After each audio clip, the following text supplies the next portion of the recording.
Good morning, and welcome to the Allen Press webinar, Creating a Tactical Social Media Communication Plan. I'm Joanna Gillette, Product Marketing Manager at Allen Press, and I'll be your host today.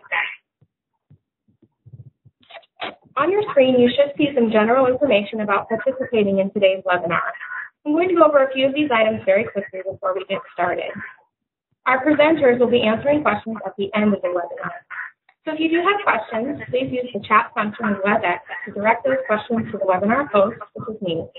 You can do this during the presentation or after the presentation during the Q&A.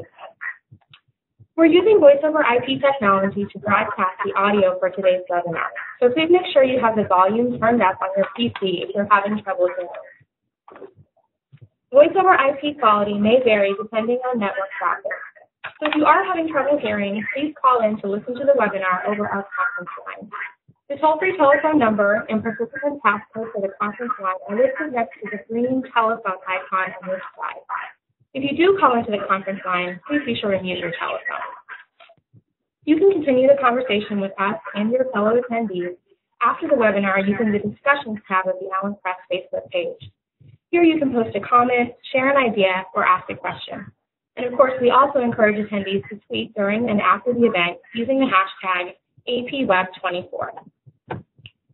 Today, Taylor Fulton and Danielle Jersey will share best practices for creating a tactical social media communication plan, including tips for setting measurable goals and maintaining a calculated approach to your social media campaigns. This presentation is chock full of engaging examples as well as useful tools for measuring the impact of your efforts. Taylor Fulton joined Allen Press in 2011 as part of the client marketing team. He currently works with 9 journals with disciplines in medicine, ecology, and engineering. At Allen Press, Taylor is involved with all aspects of journal marketing, from strategic planning to the implementation and execution of specific tactics. A native of Atlanta, Georgia, Taylor is a graduate of the University of Kansas, where he received a Bachelor of Science in Marketing with an emphasis in entrepreneurship. Outside of work, he enjoys running, traveling, and, of course, KU basketball. Danielle Jersey is a marketing specialist at Allen Press and helps develop the company's corporate brand through various print and email campaigns. Currently, she's working on the 2013 study of subscription prices for scholarly society journals. In January, Danielle developed a social media plan for Allen Press, and she's the voice behind our social media account. Danielle graduated from Ottawa University in May of 2012 and likes to spend her free time away from the keyboard by reading, cooking, traveling, and watching late night with Benny Callen.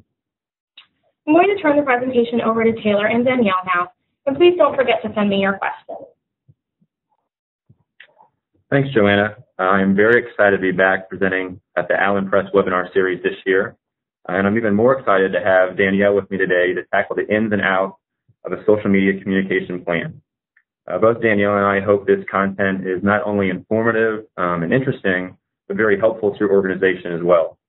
And after this webinar, we really want you to feel comfortable writing a social media communications plan or analyzing your current one. So before I hand it off to Danielle, I just want to make one quick note, and that this webinar is kind of a spin-off from last year's social media webinar where we discussed sites such as Facebook and Twitter and many more.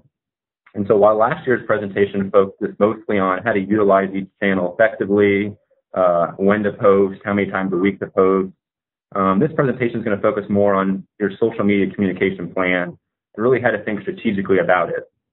But if you would like to view last year's webinar, the slides and the recorded presentation are available at www.allenpress.com/resources/webinar archive.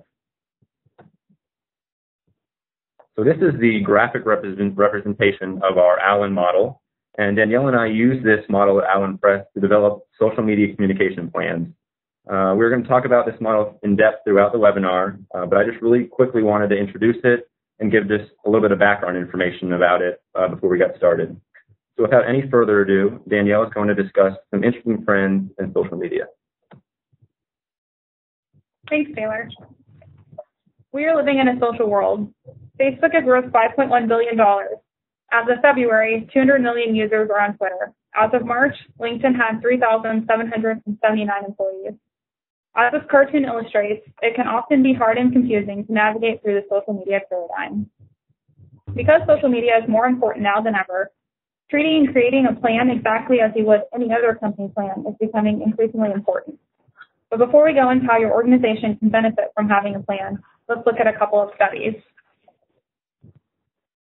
FinCast, which is an organization focused on social intelligence marketing, released The Value of a Facebook Fan 2013, Revisiting Consumer Brand Currency and Social Media in April. This study suggests that social media represents a significant opportunity to increase your revenue, brand value, and loyalty. The main points of the study said that sophistication of a brand's interaction has increased. This basically means that organizations are finding new ways to communicate with you. They're doing this through videos, through photos, and various new mediums. It's also important to understand the long-term business investment of social media. Analyzing and knowing your audience can help you with this. Engaging with your audience is becoming critical, meaning that pages aren't robots anymore. They are interacting with customers individually. Mark Ware Consulting and Outsell Inc. also analyzed the impact of social media. Their study found that researchers lacked clarity over the benefits of social media. However, they believe that social media will become a substantial part of scholarly communication over time. I think what this is saying is that despite the hesitation out there, people are still developing plans, and developing one can help you with that clarity. But first, I think we should ask, why is there a lack of clarity? The survey found that results aren't quick and clear. They don't feel like social media are trusted services, and that they move too quickly to understand. After looking at these studies, I developed some reasons as to why you can adapt to social media. Not only can it be an effective tool for your journal or organization, but your customers are there. It's important to continue a conversation with them long after the most recent issue of your journal is published. So Taylor and I's answer to this is developing the Allen model, which will help your outline and association have a plan before writing and implementing their communication plan. Today we'll highlight how to reach your audience, what logic and logistics should be, and how your organization can evaluate and navigate through the social media paradigm. I'm going to go ahead and jump in with audience here, and I'll talk about how you can effectively reach your current audience, as well as how to gain a following. Before I start, there are a few questions you should define and ask yourself before you move on to defining your audience. Who is your target market? Are they customers? Are they potential customers? Are they employees of your organization? What channels do they use? Are they on Facebook? Are they on Twitter? Are they on LinkedIn? What are they using? And how will you develop? It's important to realize that there are other pages, and your audiences will be other, so your viral reach is potentially endless. It's also important to define your main and secondary audiences. You also want to segment posts out to different types of audiences, and you want to direct them specifically to those. You also want to reach your current fans, and you also want to look at who your fans and followers are to analyze. FinCast also released a study in June titled Why Consumers Become Brand Fans, and this one examines why users are gravitating to your page. I found that the results for this aren't surprising. Users like your page because they know you, they like you, and they're influenced. 78% of fans are current brand users according to the study, and 49% of those said that they like to support brands they like. They are also influenced because they are liking your page through recommendations from their friends. So why do users like your page? Like I said before, they might be customers or readers of your publication. They might be supporters of your organization. They might be scientists. Are they employees? They could be writers. Determining who your audiences are will help you target posts to them. You also want to ask yourself who your voice is. Making sure the person running your account understands your journal and organization is really important. While posting pictures of Grumpy Cat may entice your complete audience, its novelty factor won't help your journal increase its fans. So now that you know why users like your page, Taylor is going to talk about the importance of having logic in your plan. Thanks, Danielle. So once you've identified your audience and your target market for social media, it's time to think strategically, or like we like to say, with logic. So thinking logically sounds very broad, but in this case, we're talking about just a few specific things, and that's going to be your goals, your strategy, and your message, as well as what do you want to achieve through social media, and how are you going to meet these objectives. So let's first start out with social media goals. And so whenever you're defining new goals, it's going to be very important that your goals are SMART.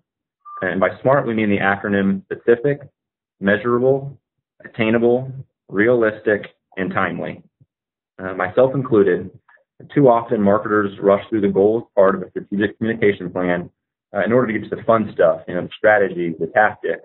But if your goals are not clearly defined and very detailed, the tactics will more than likely not really achieve much of anything and be a disappointment. So in order to describe SMART goals more efficiently, I have a few examples for bad goals versus good goals.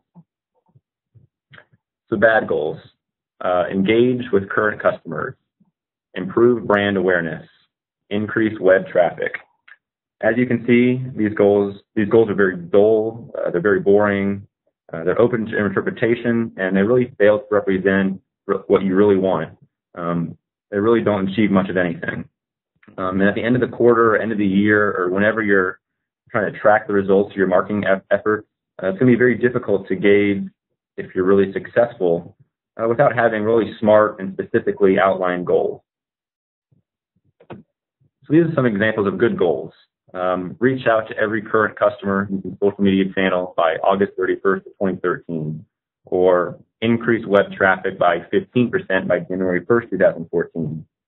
As you can see, they're very detailed, they're very clear, they both have benchmarks and timetables, so we can put these into place and we can easily measure our efforts. Okay, so now we've deciphered good goals versus bad goals, so let's define what a strategy is. So Wikipedia defines a strategy as, quote, a high-level plan to achieve one or more goals under conditions of uncertainty.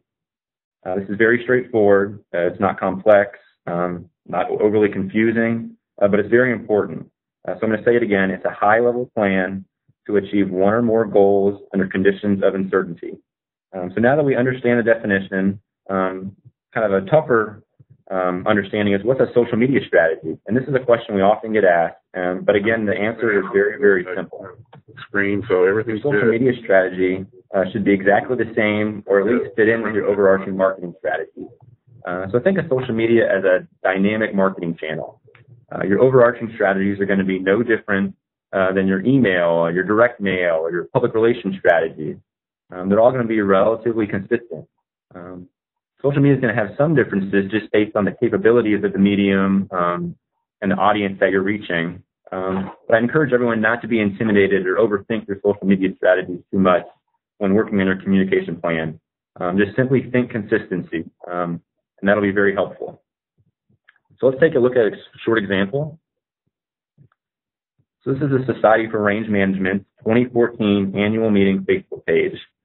And on this page, they have information about the annual meeting, of course. They have announcements and various forums and workshops and links to the society website as well as the meeting site. So it's pretty clear to me just by the creation of this Facebook page that SRM's social media goal is to just increase awareness within their audience and really spread the word about the annual meeting. The specific strategy being to increase the visibility of the annual meeting, as well as improve attendance, improve member interaction, and increase knowledge about the different workshops and forums and activities that are going to happen in Orlando. So I know I've beaten this drum a little bit to death now, but social media strategies, as you can see here, are going to be very consistent with your overall marketing strategy, and they're very straightforward. It's going to be the tactics that are going to be very much detailed and very complex, and these are the things that Danielle is going to talk about in the logistics section. But before we get there, let's talk a little bit about one very important point, and that's your brand's message. So we included message in this section because we felt that your message is just as important as goals and strategies. A brand's message can be the difference maker between a wildly successful social media campaign and a complete flop. And then you definitely don't want that to happen. So your message, for one thing, you need to know what your audience is going to take away. So your message should be the one thing, clear thing that your audience is going to take away. And what I mean by that, it could be something that separates you from the competition or gives you an advantage in the marketplace, or just what makes your brand unique. The goal here is, though, is that your audience can clearly communicate the message that you're broadcasting to them. So like social media strategies, your message needs to be consistent with your overarching marketing plan. Especially on social media, using a consistent voice and not having too many messages or campaigns all at once is very important. You don't want your audience to be confused about what you're broadcasting. You don't want your audience to confuse you with other brands. You just want to, because your brand's going to benefit by having a clear message and broadcasting efficiently.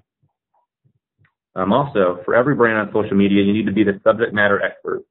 And this is a consistent message that every brand should have. Whatever industry, business, or discipline you deal with, just make sure that you're broadcasting your expertise and you're making your knowledge apparent to all.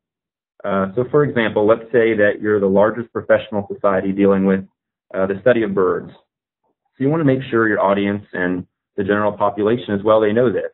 So broadcasting your expertise, pushing breaking news research, breaking news, breaking announcements. I really can't express how important this is to express your subject matter expertise on social media. And finally, whatever your message is to your audience, you want to have a voice. One aspect of social media that sometimes goes a little bit unnoticed is the ability for brands and companies to display personality, whether it's humor or professionalism or even skepticism at times. Associating a voice or a personality with your brand will enhance your interactions and build a much greater allegiance of followers and brand advocates. So the bottom line here is be creative, have some fun, think outside the box, but again, just be very clear. Try not to confuse your audience because social media is already pretty confusing, right? So the next time you're posting something to Facebook, or you're sending a quick tweet, think about the message you're trying to send. Is my message consistent? Does it match my social media strategies and my overarching strategies? Does it have personality? Is it fun? Is it creative? And communicate your knowledge to the industry. Am I really the subject matter expert? And is that apparent in my tweets, posts, what have you? So now we've discussed the logic behind social media communication plan. I'm going to hand it back to Danielle to talk about the second L or Allen model, and that's logistics. Thanks, Taylor. Before I move into this, there are also a few questions you should ask yourself before you move on to logistics. What are your tactics? What type of content will you post? And how will your organization stand out? Obviously, there are broad types of content that your journal or publication could implement, and those will be an important part of your plan. But I think what we're trying to express here is that tactics are an important part of your social strategy. These individual posts are small, but they are a big part of your entire campaign. Before I move on, let's talk about how your account is run. We'd like to think you're either here because your journal or publication has your own page, but they're looking for new ideas. Your journal or publication doesn't have a page or doesn't utilize its current page, or your society or organization's page is run through its society's page. Regardless of what part or what area you're at, initiating tactics and new content ideas is really easy. So you could do celebrations. Has your journal won awards recently? Are you celebrating your authors? What about internal awards? Journal publication and author features are also important to spotlight. You can do internal employee spotlights. You can do teasers and abstracts of your journal articles. You can also post photos that are interesting and engaging from the field and also from your office. Celebrating anniversaries and events is also really big. Are you having annual meetings? Are you celebrating industry events? What is your journal participating in? Also, utilizing hashtags and trending topics when relevant is also important. Throwback Thursday is a big one that Allen Press uses. Following some social trends and looking at those will also help your journal succeed. So I've included some specific examples in this presentation of some journals and publications that I feel are very active on Facebook and Twitter and effectively communicating the strategy across. So Lawrence Kids Magazine draws their audience in by generating excitement for their upcoming issues. As you can see here, Visit Manhattan, Kansas posted an album from the 2013 Country Stampede. Posting photo albums can help generate buzz for your events, especially if it's one your organization is looking to expand. So if you're posting photos from annual events, it might entice people to register next year. Association Media and Publishing promotes their newsletters and promotional content through their Twitter and Facebook pages. They're also keeping us on trends that are relevant to various issues in scholarly publishing. The American Association of Physics Teachers uses Twitter to promote scholarships, solicit donations, and they also talk about their sponsors on there. The Geological Society of America is celebrating its 125th year anniversary, and all year they've been promoting information on advancing geoscience on their Facebook and Twitter pages. These events, I'm sure, are helping them generate buzz and excitement for their organization and their publication. Allen Press uses several different types of hashtags. Throwback Thursday is one, which is a widely used hashtag. And we've also developed Hot Off the Press, which features new publications that are coming off the press on Tuesdays. Participating in trending topics as well as developing your own will ensure that users will come back to your page, and it will also ensure that your page is unique to the other ones. Groups developing a new page and running your page through a society and organizations page together, because I feel both are challenging. You have to build an audience here, and there are different ways you can do that. Some of those are promoting your social pages in your journal to build an audience. You can use some of the strategies I just talked about, or you can develop some based on the content that you already have. So it's also important to realize that you have access to free advertising. So promoting your social sites in your journal can also help you build an audience if you don't have one. So I've included an example here too. The American Meteorological Society runs their bulletin of the American Meteorological Society under the American Meteorological Society Facebook page. Dams could be pulled out into a separate account, so we're going to go ahead and look at this mock example that I have. They could utilize their current content already in their bulletin from the front and back pages, and they can use this content to develop some new and exclusive types of content for their audience. This is an example of a post that the American Meteorological Society had about their recent issue of BAM. As you can see, it's a very long post, and they're talking about what's in the journal or in the bulletin. But looking a little closer at the June issue, you can see that they could pull this out into content for their journal. So let's look at the front matter. Nowcast includes a letter from the editor, infographics, a for further reading section, and their back matter includes 45 Beacon, which is where their journal is headquartered, and they have a letter from headquarters, features, and an about members section. Here they could post the entire content of this. They could also post teasers. It'll help them entice their social audience, and it'll also help them find out what their audience wants to hear. So how can you develop these types of things for your publication? Remember that letters to and from the editor can help generate a conversation online. Promoting feature stories using teasers will also help entice your readers. And promoting feature stories and blurbs about writers to increase their interest is also important. Not only will these be important for your journal, but they'll also help you create buzz about your new issues. You can also promote volunteer opportunities through your journal, as well as promote fellowship, scholarship, and meeting information, which we just saw examples of. Celebrating anniversaries, milestones, and new writers are also things that people want to see online. Those end up being pretty popular for Alpha. Now that your tactics are developed, I'm going to move on and how you can evaluate their success. Okay, before we move on to evaluation, you should ask yourself a few important questions. How will you measure success? What metrics are you looking for? And what's on your calendar or scorecard? Defining these will help solidify that your organization is headed in the right direction. Extensive studies have been done on the value of a fan or like or a retweet, and you might be able to eventually track a like or a retweet into income, but it's important to see that success just isn't measured as ROI. It's an extension of your brand. So I've used Google Analytics here to illustrate some of the things that your organization could look at and analyze so you can see and track your success. Under the traffic sources section of Google Analytics, you can track how many visitors are coming to your homepage. As you can see here, this is located under the Standard Report section on the left dashboard under the Social tab. I'm going to go ahead and specifically look into these different types of things. Under the Traffic Sources and Visitors section, you can see what social sites users are coming from. You can also see how many visits you're receiving on those specific pages from those sites. You can also see how many pages they're viewing, as well as the average duration of their visit, and you can also see how many pages per visit are on each of those links. Trackbacks is a new feature that allows the users to promote their events to see how many visitors are viewing that site from the promotion of that link. They allow users to see what other sites are referencing and referring to your pages. After looking at this, I can see that we could use trackbacks to see who is a new reader or subscriber. You can see how an audience is growing, and you can also see how articles are circulating around the web. Looking at the visitors flow is my favorite part of looking at social analytics.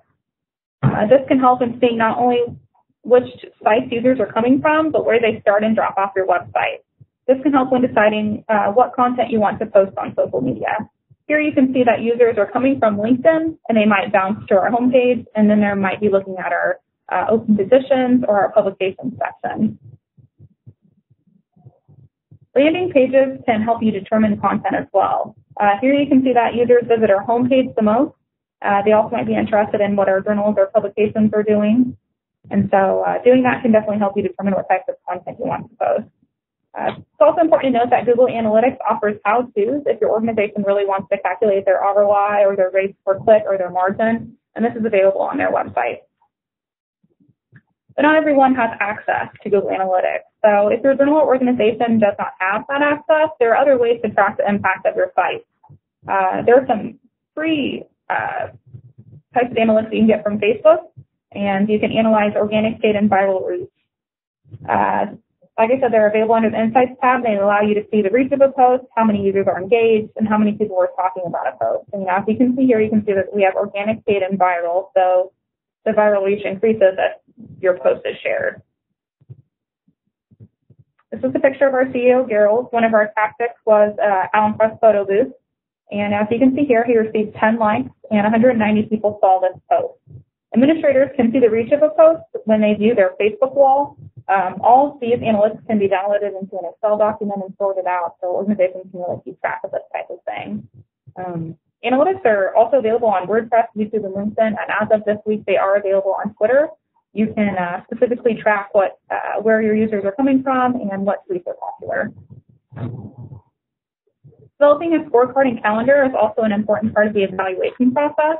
Not only is it important to find out how you will measure success, but it also helps to keep accountability of your success. It also can provide a more solid foundation of analyzing tactics and strategies that are working for your organization. But how will a calendar help you? Not only will it help save time, but it will also help you build a routine. It's also important to measure your goals to see if you're doing well. But did your organization meet its goals? Make sure you're looking at your tactics to see if they have been met. Set up days for certain types of content. We set up a Monday through Friday days of the week calendar, so we'll post specific types of content. For example, Monday employee content. Tuesday, we might post job postings. Wednesday, we might do article promotions. And then we also want to set up a time frame. So if you have a 180-day evaluation or a year evaluation, will help hold your organization accountable for their plan.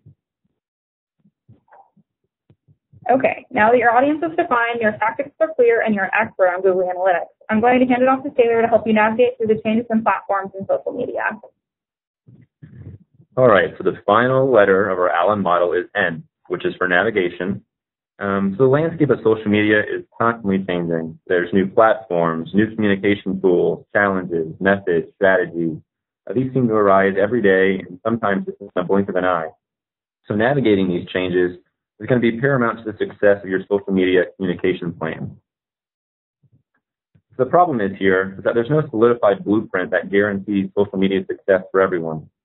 Trial and error is going to be inevitable because what worked for one journal or society is definitely not going to work for others. This is what makes social media very tricky and sometimes scary to many publishers and marketers, because while we want to be strategic and we want to be calculated, many of your interactions on social media are going to occur on the go. And that's why it's very important to specifically outline your goals, outline your strategies within your communication plan. This way, you and your team, you clearly understand your social media philosophy, and you understand how you're going to interact with your audience online.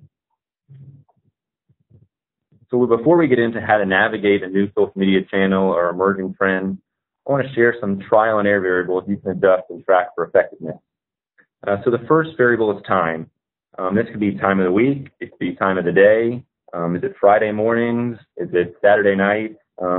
you really want to understand your audience and when are they utilizing your social media content, when are they clicking it, when are they reading your posts or watching your videos, and understanding when the best time to post things or tweet things and so on is going to be critical to your social media success. Secondly, the types of media. Is it content, written content, or is it photos? Is it videos, podcasts? Again, you want to see what your audience is clicking on. What are they utilizing? Really, what's their preference? What kind of multimedia is their preference and they enjoy viewing or absorbing? Thirdly, the length of your post. Does your audience have time on their hands for long, detailed, 2,000-word blogs, or do they like short tweets or micro posts? Do they like short videos or long videos? Again, playing around with this variable and seeing what your audience is receptive to will be very important. So while this may seem to do more with your audience in the A section, where Danielle talked about audience and the target market, preferences are going to be changing quickly within your audience all the time. So to be able to think analytically and track what's going out there, this is going to be very important to play around with your variables and understand what your audience is receptive to. So the trial and error variables we just talked about are going to be completely useless if you're not tracking your social media activity as much as possible. The word out there today is big data, and that basically means there's just a lot of data out there to be captured and a lot of data out there to understand. So experimenting is going to be completely useless unless you can clearly tell what's working for you, what's not working for you, what's efficient, what's not efficient. And as Danielle mentioned in the evaluation section of the Allen model, there's free tools available for you through Google or other web services. And these types of analytics can really help you decipher, what's effective, what's not effective, and what does your audience really find valuable. Okay, so now we've discussed how to strategically utilize trial and error. Let's talk about how to cope with the challenge of a new social media channel or a new social media platform that arises on the market. So within your social media communication plan, I encourage everyone to have a section detailing the process you will go through when a new social media platform hits the market. So here's just a couple steps that I really recommend. The first is very simple. Just visit the new platform's webpage. Try to understand, what is the point of this new platform? What problems or issues is it attempting to solve? What makes it different from other social media sites? Is it actually unique? And who is the target market? And what is the probability your target market or your audience is going to utilize this channel? And finally, what are the costs involved, if any, in utilizing this channel? Is it going to be free? Is it going to be free for your audience? Is it going to be free for you? Understanding not only the monetary cost, but the time and energy it takes to utilize the social media channel is going to be very important. Secondly, you want to read the reviews of third parties. There's excellent sources out there. My favorites are Entrepreneur Magazine, Inc. Magazine, Mashable, and Wired. And these sources just do a really outstanding job of announcing new platforms quickly, announcing new channels, and outlining the pros, the cons, the features associated with all the channels. So questions you want to really understand and look for when you're reading these blogs or articles about new social media platforms is, what's the overall opinion from third parties? Is there a positive tone? Is there a negative tone? Is there a lot of optimism, or is this just another, social media platform on the radar screen? Also, is it really different from other social media sites? Does it have a competitive advantage? Is it going to take over the market quickly, or is it going to be a very slow process? And finally, what types of businesses or brands are going to benefit from this channel? Is it going to have a certain niche audience, or is it really something that everyone could use and that your audience will be directly affected by? And finally, if you're still not sure that a new channel is right for your brand, you can never go wrong with a survey or focus group. This is never a bad idea. When in doubt, just ask those who are directly associated with your brand and know you and utilize you. Okay, now we've talked about that. Let's start kind of a fun process for this webinar, and that's looking at some emerging social media platforms that may benefit your organization today. So as you can tell by this very interesting, very colorful infographic, there are a lot of social media channels out there. So the ones we're presenting today are not necessarily the only ones you should keep an eye on and be on the lookout for, but they're the ones that we believe might benefit you the most right now. So let's take a look at a couple examples of emerging channels, platforms, and trends in the social media world. The first platform we want to discuss is Altmetric. And Altmetric is a service that tracks the impact of a scientific article based on its penetration through social media. So for instance, let's say you go to the Altmetric website and you download the bookmark tool, and then you went to your favorite scientific article. You could see how many people tweeted about this article, how many people blogged about it, how many mentioned it, and even which news outlets picked up the article. Altmetric has created, quite a stir within the industry over the past couple of years because many are not sure that it's really valid and that its methods really determine an article's impact. But we're going to touch on that more just a little bit. First, I want to show you really what Altmetric looks like at the article level. So here's the online version of Nature, and the article is Public Health, the Toxic Truth About Sugar. And if you were to click the Altmetric bookmark, you would see it would come up in the top right-hand section of your screen. And you can see that it was tweeted 578 times, it was blogged 19 times, 15 Facebook posts, so on and so forth. So a lot of information. But if you really wanted to know more, you could touch on the click for more details link, and this pop-up would come up that would actually go into who's tweeting about this article, who's posting on Facebook, which news sources are picking it up. It's really cool that Altmetric goes into who is sharing this information. So you can really see who's the audience of this article, who's the audience of your journal, and who's absorbing this knowledge. So as many of you know, and how I kind of touched on before, there's a lot of controversy surrounding Altmetric over the last few years. Many argue that while Altmetric is a very novel idea, it's not an accurate decipher on what's impactful and what's not. Just because something is liked, even if it's by a lot of people, doesn't mean that it's going to be cited or it's going to have a huge impact on a scientific field. But there are a lot of advocates out there for Altmetric. In fact, not too long ago, the Declaration of Research Assessment, or DORA for short, basically blasted the impact factor along with many other journal-based citations and actually requested that publishers no longer promote these statistics and really focus their efforts on article-based citations. Furthermore, the National Information Standards Organization, they recently announced it will develop standards and recommendations for all metric practices, and we believe that's pretty big. So as you can see, while Altmetric may be controversial, it does have some legs, and it will probably continue to grow and build momentum in the near future. So for now, we really encourage you to utilize Altmetric, get a feel for what it is and what it can offer your publication or journal. And second, just be on the lookout for more trends and stay up to date with the latest news on Altmetric. Okay, so the next emerging platform we're going to discuss is called Medium. And Medium is a blogging site where users can share knowledge, they can share ideas, stories. This is kind of targeted to individuals who they may need more than 140 characters that Twitter offers, or maybe that they don't have a WordPress site or they don't have their own blog website. So here's kind of how it works. Let's say you write a blog, and this appears on sites, one of their many collections. So collections could include advice to new graduates, or airport stories, or pop culture, and so on. And so based on what's recommended, posts and blogs can get updated to the top of the editorial board or the home page, and they rank higher on the site. So for instance, if we go to the publishing category, which is right there on your page, we can see a list of articles. So there's one about when the story goes digital. The one we're kind of interested in is how to change the future of publishing now, even though it's not too late. So we go ahead and we click on this article, and we can see it's written by Aaron Stephen Miller, and there's a brief kind of description about him, when it was published. So let's say we spend 30 minutes and 2 cups of coffee, and we get down to the bottom of the article, and we really liked it. We really thought it was impactful and interesting. So we press recommend.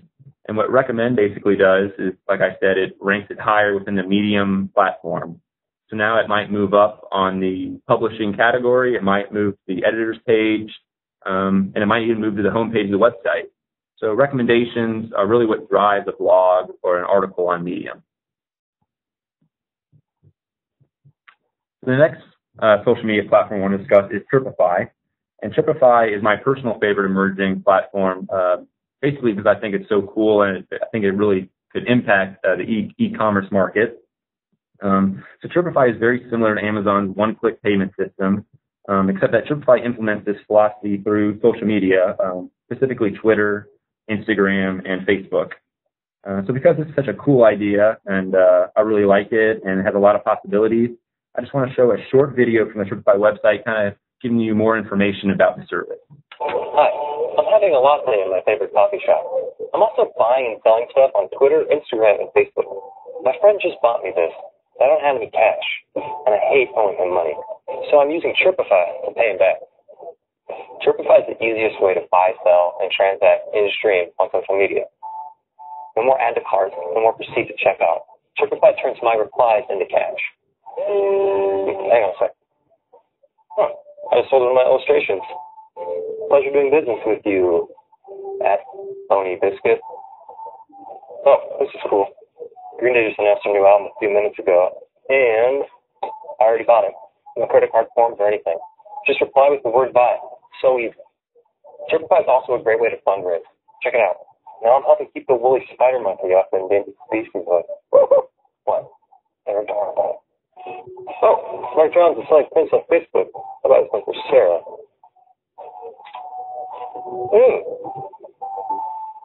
I want that.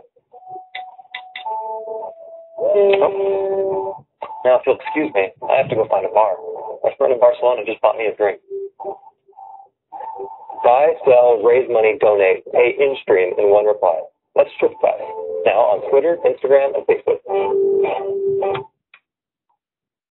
So that's Tripify. And as you can see, vendors, sellers, retailers, they can all post their merchandise or products on Twitter, Facebook, or Instagram. And their followers can purchase these items simply by typing in buy on the posting screen. There's no shopping cart. There's no checkout page. It's really just a one touch of a screen or typing into the keyboard and you're done. Which is also cool is that you can do personal transactions. So let's say I owe Danielle $5 for a cup of coffee she bought me earlier this morning. All I would have to do is type in her Twitter handle, then type in Tripify, and then type in $5, and voila, I'm not in debt anymore, the coffee's paid off, and I'm feeling good. For professional societies and scientific journals, uses for Tripify could include fundraising, like the video kind of alluded to. It could also be giveaways, donations, fun contests, and maybe even member and subscription dues down the line. Like I said before, I think Tripify could be an excellent tool, and I really think it's going to make a splash in the e-commerce market pretty soon. I know maybe it doesn't seem like that practical right now, and I think that's okay, but I believe Tripify does have the ingredients to be a big game changer, and I think it's something to keep an eye on in the future. So I originally was not going to discuss Google Plus in this presentation, but a wise colleague of mine convinced me otherwise, and so now I'm going to mention it just briefly. So Google Plus, as many of you know, is very similar to and competes directly with Facebook. But what I want to point out today is that there's a couple of differences, actually some competitive advantages that Google Plus has over Facebook that I think would be beneficial for organizations and publications. So the first thing about Google Plus is its Hangouts. And Hangouts are exactly what you would think they would be. They're online rooms, sort of say, for conversing with your friends or other acquaintances or colleagues.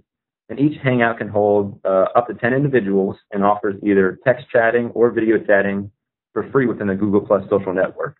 For organizations and societies, this may be a great way to hold small focus groups, short board meetings, brainstorming sessions, or even interviews, perhaps. So another cool feature of Google Plus is its community pages. There are community pages for many, many different things. And communities are perfect for communities are great for small groups, large groups, and everything in between. It's great for multifaceted industry like the one which we operate in. And communities can be as broad as an entire industry, so the entire scholarly publishing industry as a whole, or as niche as a community that are just interested in social media for online publication. So organizations and journals can utilize communities to interact and discuss relevant topics with similar individuals around the world. A lot of these individuals are probably people you don't know or have never come into contact with, but just share interest and a common love for discussing the topic of your choice. What's also great about communities is that they're user-generated. So generally, individual brands are not the ones pushing content out to you or broadcasting themselves. It's the user. It's the audience as a whole. So a broad example here, the Coca-Cola Company. They have a community page on Google+.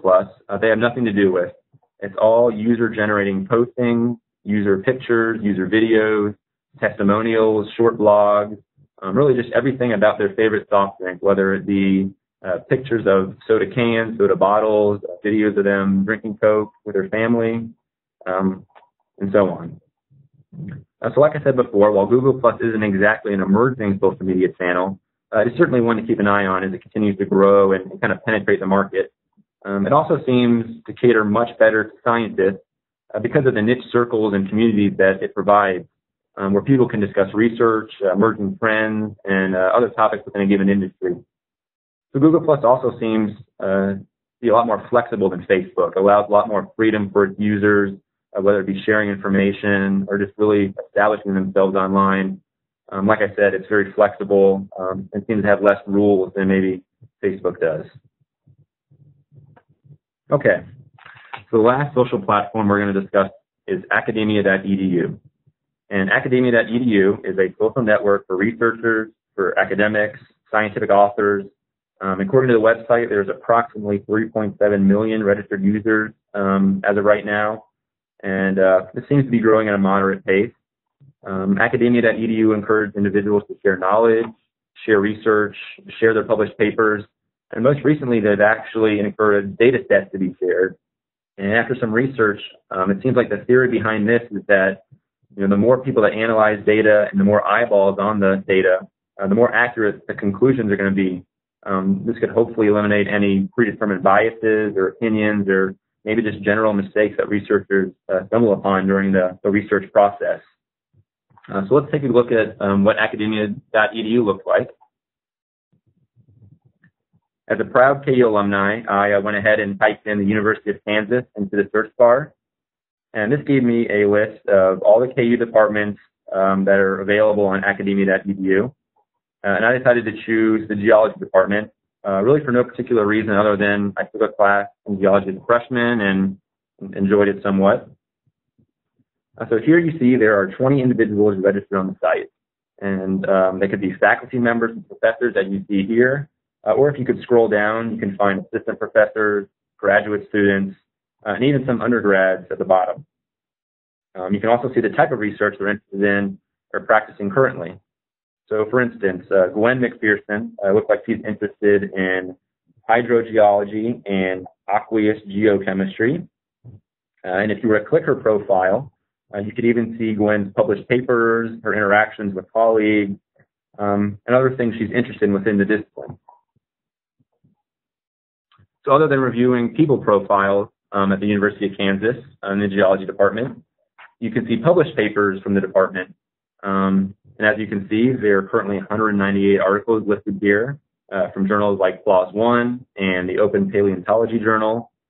And as I said previously, Academia.edu is also encouraging individuals just to post more details and information about their research. So more in-depth methods, creative photos, videos, interviews, and data sets like we discussed before.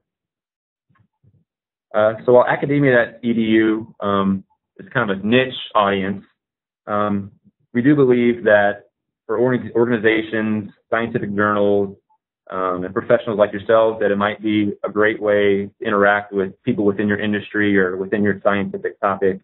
However, it doesn't seem like there's much marketing and brand promotion occurring on the site as of right now. It looks like it's really more tailored towards individual interaction and more just personal. However, again, this is an emerging social media platform, so just keep an eye on this one, because I would envision maybe some marketing and branding down the line in the future. Okay, so that wraps up our discussion of navigation and the Allen model as a whole. Hopefully now you're ready to invest a lot of time and energy into social media communication plans and really strategically think about this dynamic marketing channel. So in case you missed it, or we talked too fast, or you might have taken a quick nap during the presentation, we're living in a very social world.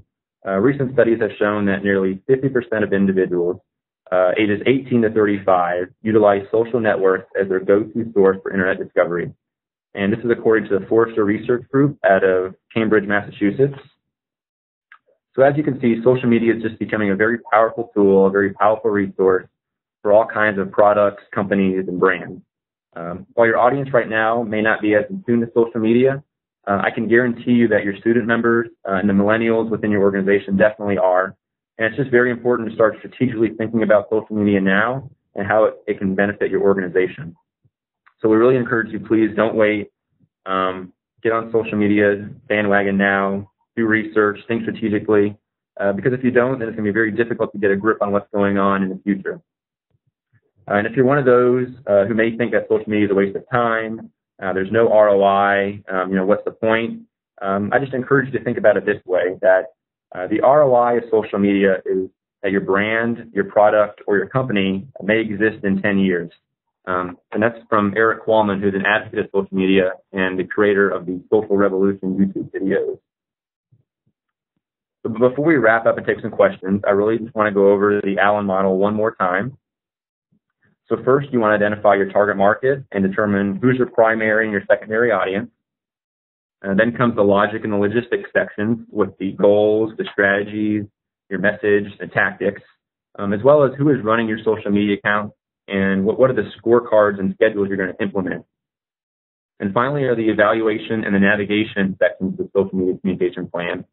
How are you going to track your efforts? How are you going to work through the ever-changing world of social media? And how are you going to stay relevant with all the noise and clatter going on in the social world? So again, know your audience, your logistics, logic, evaluation, and navigation. Okay, so Danielle and I both realized that parts of the Allen model may seem a little elementary, maybe a little simple, but we promise each aspect is going to be very critical to the success of your social media efforts. While your plan does not need to be 50 pages long by any means, a solid foundation will be critical to how successful your social media efforts will be in the future. So if you have any questions, please send them in now. We're very eager to hear your concerns and what you're thinking. If you have any questions in the future or beyond this presentation, please feel free to contact Danielle or I. We would love to help your organization in any capacity. And with that, we'll turn it over to Joanna with questions. Great. Thanks so much, Taylor and Danielle. We do have just a few questions that have come in. You can feel free to continue to chat in your questions to the host while we start the Q&A session here. So the first question I have is, which platform do you recommend for a journal or society just starting out with social media? I would say that Facebook and Twitter are mainly the ones that are being used. They have different resources just depending on the ways that you want to promote your journal. Allen Press has a Facebook and a Twitter, and it just depends what types of content and how long you want to post your content. But I would say most of your audience is probably on Facebook, so I would start there. And you can always start by filtering your Facebook posts through your Twitter and then developing your Twitter content from there. So I would say those are the two main channels that you should start with. Yeah, that's a great point. I think one of the things we've also talked about here is sort of surveying your audience and kind of figure out where they're already spending time on social media, targeting those platforms first rather than trying to bring your audience onto the platform that you find. Yeah, great information. So the next question we have is about Chirpify. So I'll give this one to Taylor. Do you see Chirpify as potentially working in tandem with or competing against Bitcoin? That's a good question. I do. I think the market for these kind of services is going to grow as we move away from a cash-based system. Even just recently, I was reading that there's something going along in Congress that's trying to eliminate the dollar bill altogether and move just to coins. And if you're like me, I don't carry change, and I don't want to carry change. So I think these electronic payment systems, whether it be through social media, whether it be through Bitcoin, are going to merge. So, yeah, I think they're going to probably compete against each other. I don't know if they'll work in tandem, but I definitely think they'll directly compete against each other in the future. Great. Thanks, Taylor. We have another question that just came in. Do you have any tips for finding out when your journal has been mentioned in press releases or other national media outlets? What we do is a lot of times is sometimes it's just simple as a Google search for the title of your press release. And a lot of times that can narrow it down to who's picked up your press release and where it's located. But a lot of times that's not the only answer. A lot of times it just depends on who your provider is for press releases. I know the vendor we use provides very analytical data, not only who picked up your press release, but click-throughs and impressions, open rates. So all that information should be available to you, but otherwise Google is a great resource. Yeah, and you can also sign up and get notifications through an RSS feed. That way, if your company is mentioned, you can go ahead and get those if someone did reference something.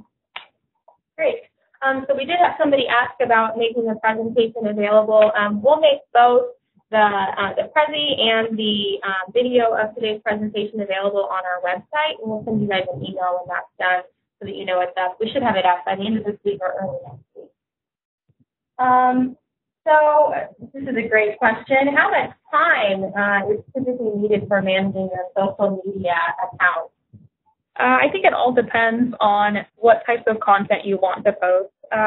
It's something I personally do in the beginning of the day. It doesn't take very long. Once you set up your calendar and you get kind of into the rhythm of things, it shouldn't take very long. I mean, as long as you're monitoring and you can get emails once someone retweets you or if someone posts on your Facebook wall, you can get emails about that right away. So it's not something you have to sit and monitor all day, but at least spending 15 to 20 minutes posting and kind of seeing what people are talking about and retweeting and that kind of stuff is adequate. But it just depends on how much your audience is interacting, and of course that will increase as your audience grows.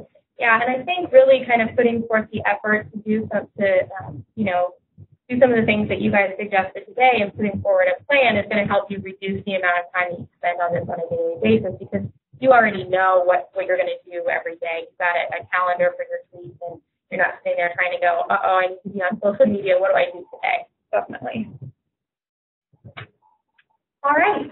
Well, it looks like that's all of the questions that we have for today. I want to thank both Danielle and Taylor for their presentation today, as well as all of our attendees at the webinar.